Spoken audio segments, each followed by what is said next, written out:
Let me go see if that other... A lot of good acting there, except for Brad Pitt. It was horrible. So I was like, really? Wow. You can lose a lot of women with that one. Yeah. Oh,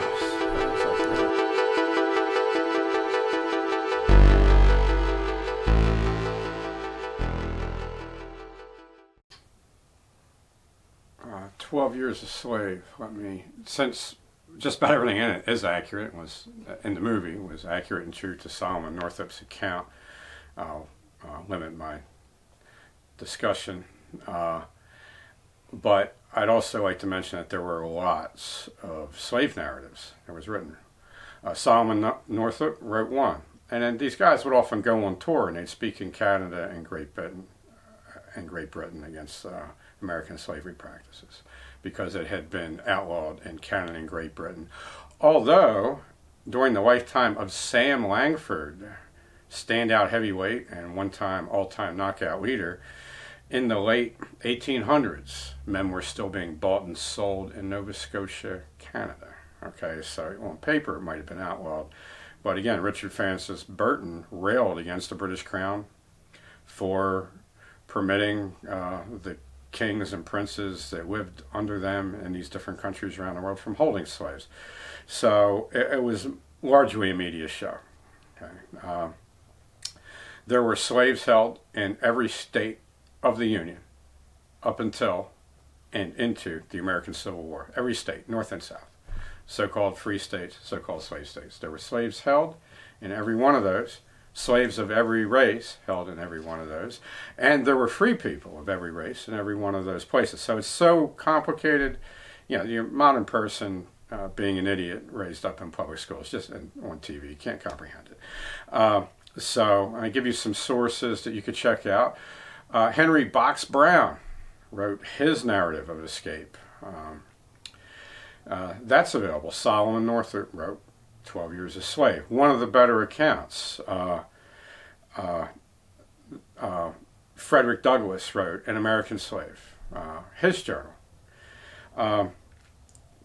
William Wells Brown, I think, wrote the best slave narrative. And there's a lot of parallels to what he went through and what Solomon Northup went through. And actually, I believe that the very good producer of this movie used some William Wells Brown material to make Solomon Northup's story more normal, because his story was pretty unique in the way he got shipped into slavery. So I'll get to that later. Moses Roper was, I forget, a quadroon or an octoroon. This is a guy that's mostly white. He passed for white. He wrote a book where he actually drew all the pictures of all the tortures that his master put him through.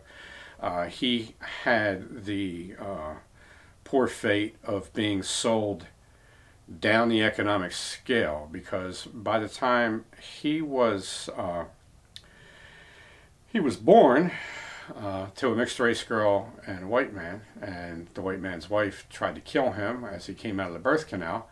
By the time he was born, it was now embarrassing for the highest class white people to hold other white people in bondage. It was considered embarrassing and unseemly. So somebody that couldn't take a tan too well, like Moses, you couldn't put him out in the field and make him tan up, they'd sell him cheap. And then you end up being owned by alcoholics, guys that are broke. 14% of people in the southern United States owned slaves. 90% of those slaves were owned by 1% of those people. About 10% of people that owned slaves only owned a couple, and they lived in poverty themselves and could be expected to be barefoot, and they would be drunks, and they would be miserable people. You imagine being owned by a drunk who hates himself, hates his wife, and hates your ass because you can't do the work of 10 men, and he can't afford to buy 9 more, okay? So that was Moses Roper's fate, somewhat shared by Solomon Northup. Elizabeth Keckley, she was blackballed by the Lincolns because she wrote her autobiography. She ended up getting free from slavery. She became, in the southern slave state of Tennessee, a free woman of color who made a lot of money as a seamstress.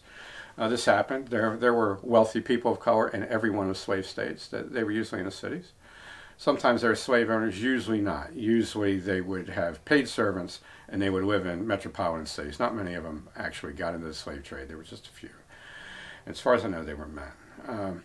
But she was a very willful woman, and she resisted discipline. And her story has never really been told because the Lincolns blackballed her, because she had the gall as a employee to write some things about what it was like working for Mary Todd Lincoln as her seamstress. All right. The slave narrative that is the hardest to read, it's by a man whose name I've forgotten, but I did take an extract of it and I titled it Frank Anderson's Son, that could be found online. And this was a boy that described, his narrative starts when he's a boy. He has experiences running away. His master dies. They have to put cayenne pepper on their eyes so that they'll cry at the funeral in front of the new master, the ascendant son. And he eventually sees a lot of horrible things as he's sold in the slave trade as a young person, which happened to a lot of young people. It was typically young people that got sold more often. And he was eventually held in Tennessee by an Old Testament slave owner who was a very strict follower of the book of Leviticus and did not agree with Ulysses S. Grant that slaves should be freed in Tennessee after Ulysses S. Grant conquered Tennessee. So this boy, when he was 16 years old, was finally freed by Union soldiers, him and his mother. His master wouldn't give him up to the general, so the general sent in his soldiers to get him. William Wells Brown, in fact, wrote a few books. The story of Solomon Northup, he was a free black man. There were entire free black communities in New York State from the earliest times. And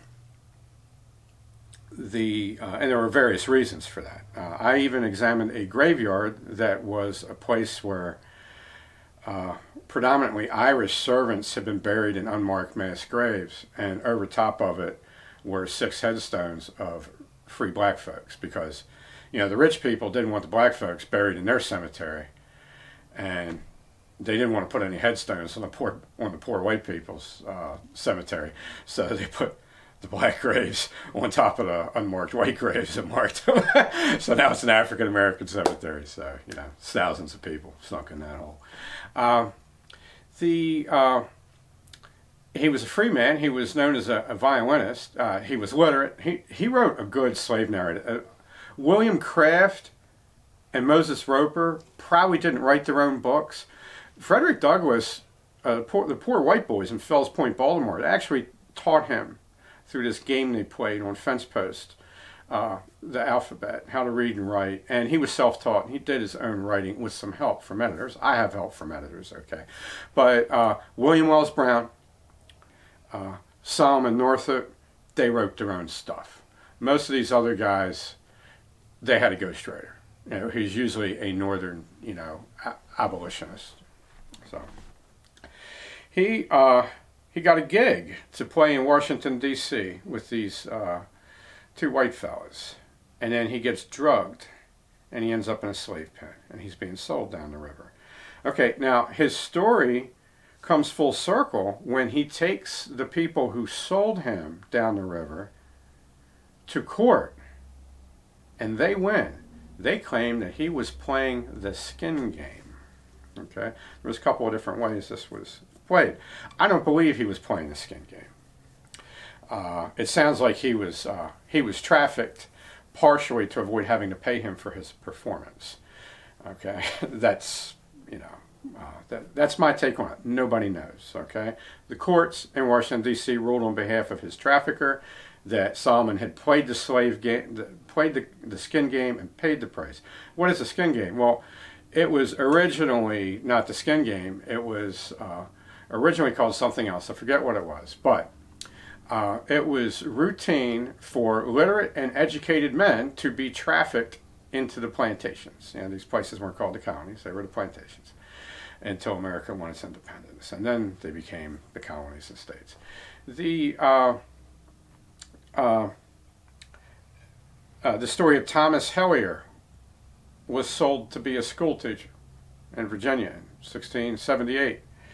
I found numerous doctors and teachers, records of them running away.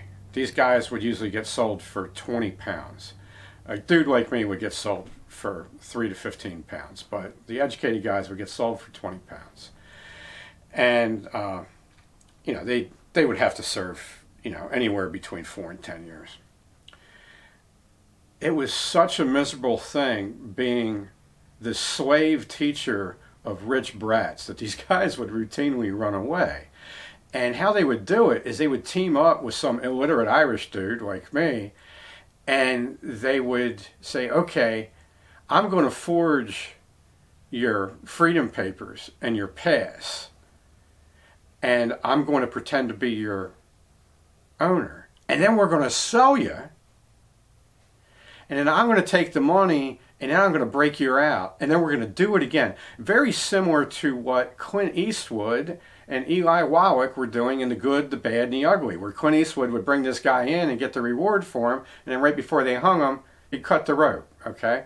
Well, this developed eventually to the point where in ads in Virginia in the late 1700s, it's routine to see an Irish guy that can read and write escaping with a black guy, and he is posing as the owner of the black guy.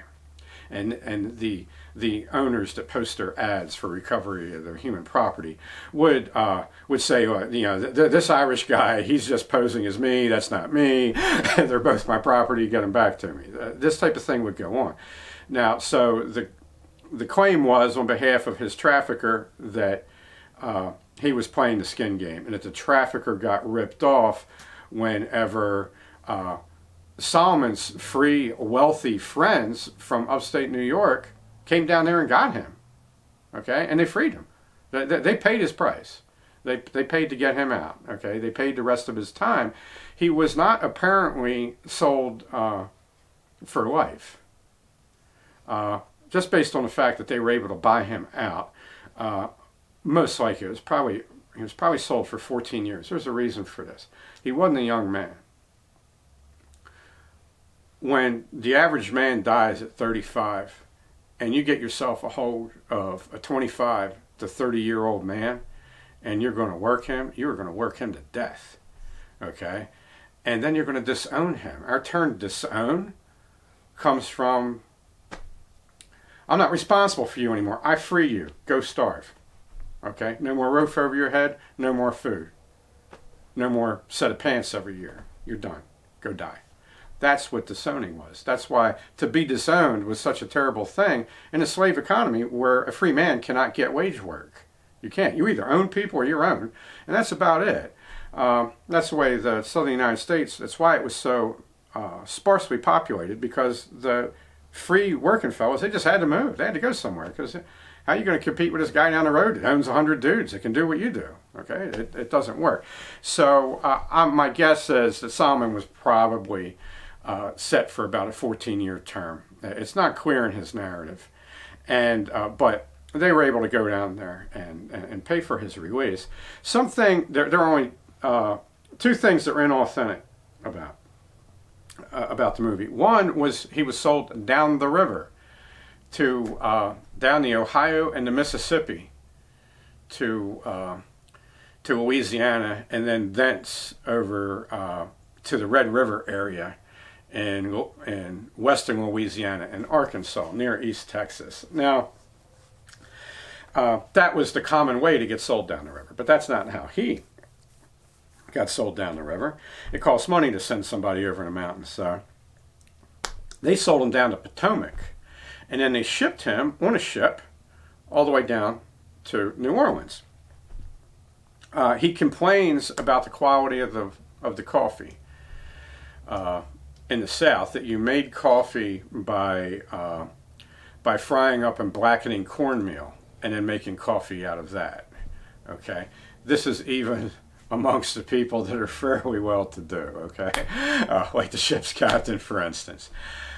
He was able to get messages back to his friends in New York via sailors, and that happened with him. It was shown in the movie, and it also happened with William Wells Brown and Moses Roper. It was very common for sailors of all races to really take pity and make common calls with the men that they were shipping, because these guys themselves were often not free.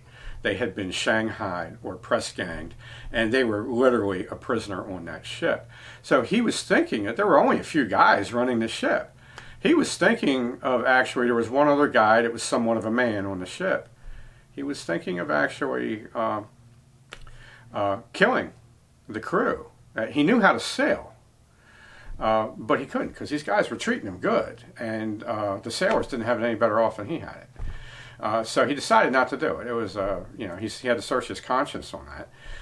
The scene where the girl and her baby, they jump off of the riverboat into the river, that's not something I recall him depicting, although there was similar sorrow amongst the women that he ended up being boarded with and worked with in the plantation he eventually got to. But that's something that was very common when people used to get shipped over from England. They would sometimes en masse, when they saw what was about to happen to them, they would just jump. And most of them couldn't swim. City kids can't swim. A lot of people just drown themselves rather than be sold into what they realized that they were going to be getting sold into. So that was, I don't recall if that was part of Solomon's narrative, but it was in the movie, and it was something that happened fairly often. Now, the other thing that was inaccurate is Solomon's out there working, he's taking a message or something like that, and he just runs into like these black dudes being lynched, just being hung. Whoever hung those guys were going to get shot, because that's like hanging somebody's horse. All right, that's like me taking your car and your conversion van and running them off a cliff. Okay, so that's not something that happened very often. Now, they were burning dudes alive in Virginia that tried to run away. That's a hell of a lot worse than hanging. Okay, so if they were going to kill a slave, it's particularly in the antebellum era. Okay, so from like 1804 to 1861. If they're going to kill a black slave in the South, it's going to be horrific. It's going to be a horror show. They're not going to hang him. Okay? They're going to burn his ass alive. They're going to do something really horrible to this dude. And there are descriptions of this in various narratives that I read. Those are the only things that were inaccurate in the movie. And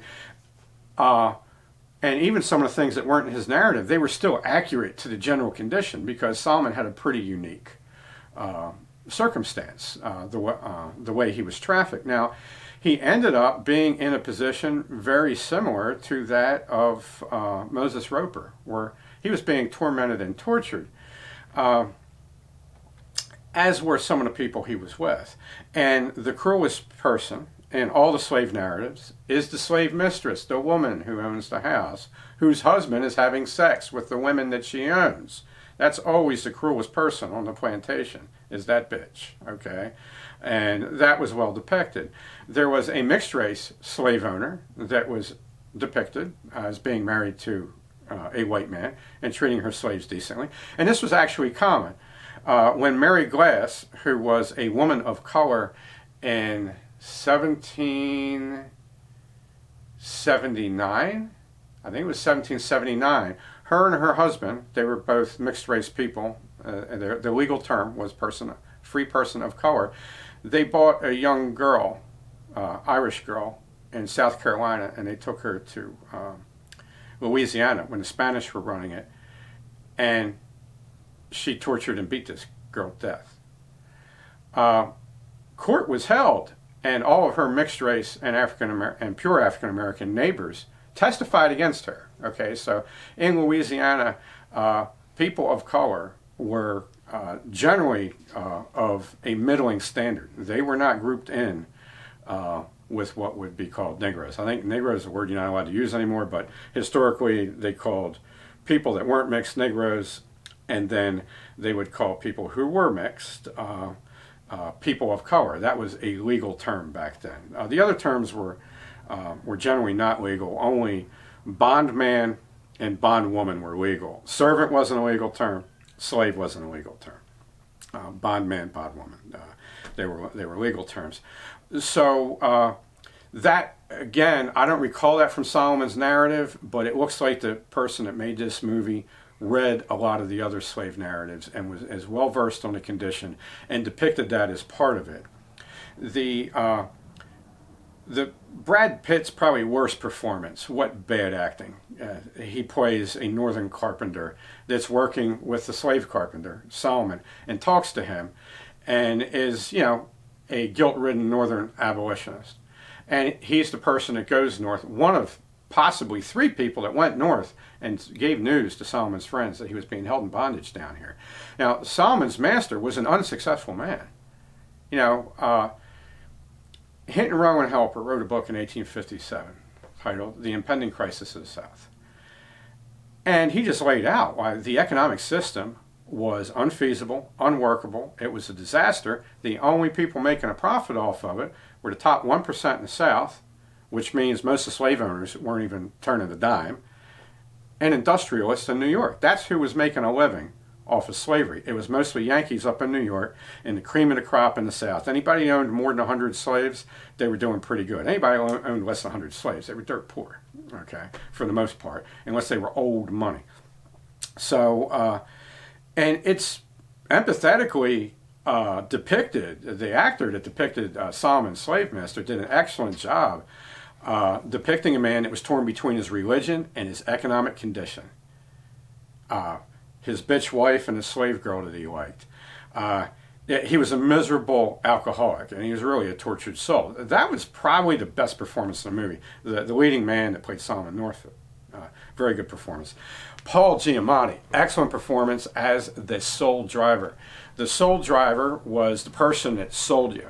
Okay, and again, I believe this was taken from William Wells Brown, the way they depict it, because William Wells Brown spoke about working for a soul driver. He would be in charge of using shoe polish to fix up people's skin, to make sure their skin wasn't blotchy or it was darker and it looks like they could take the sun better, or shoe polish to take the gray out of the hair for the soul driver to get this 30-year-old guy sold as a 20-year-old guy, whatever he had to do. So the character played by Paul Giamatti is very, very historical, and he was often not a Christian person. I laughed at a scene with Paul Giamatti. I was at a movie theater with my African-American lady friend, and she said, "Oh my God, I was the only white person in the theater when I laughed." But Paul Giamatti was funny as shit in this scene. I was like, look, yeah, it's funny, okay? That guy was funny. And the thing that was really kind of offensive to me in this, sitting there watching a movie with a lot of people who would have been descendants of people like Solomon Northup, they didn't stay to watch the credits roll. They didn't even stay to watch to see if this was based on a book. And there was text at the end of the movie because they wanted to end it, I guess, for ladies on a happy note. Solomon's reunited with his family, and he was. And then he lost his suit in D.C. And then he goes on tour in Canada talking about how terrible it was being a slave and how it should be embarrassed. He did make money on this, by the way. Okay, after getting drunk, after giving one of these speeches, he disappeared, never to be seen again. Okay, that was running on the scroll. I already knew this because I had already read the book. They came and got his ass. Okay, revenge, whatever it was. By this time, he was in his 40s. Okay, they were going to kill him, torture him, work him to death. They were going to do something. Okay, they came and got him. All right, but most people that watch the movie don't even know that because as soon as they were done with, oh yeah, he got his ass whooped and he got reunited with his family and it's all good, they get up and they leave. And Solomon ends his narrative with a little ditty about men rowing down a river. Okay, He tries to end it on a lyrical note, and he seemed like he was a pretty remarkable man. Reminded me of somebody I knew who was a black man from New York. He was a working man too. So that's a very different type of African American community than than what we're taught. We're taught that there's just like one African American culture in our country, but there's subcultures in the Northeast that are very old. There's places like Turner Station, Maryland. That's one of the oldest towns in Maryland. That was a community of free black folk from the 1700s. Okay, so there's a lot of interesting things in the plantation America, and I'd say whoever made the movie 12 Years a Slave is probably the best and most faithful and accurate adaptation of a movie of any kind that I've seen, and except for the lynching, all of the stuff that was inserted into it, it wasn't much, actually rounded out the more generalized picture of the condition at the time. So it's an excellent job. Probably say it's the number 2 slave movie. Cut. Okay, all right. We'll see if that other. A lot of good acting there, except for Brad Pitt.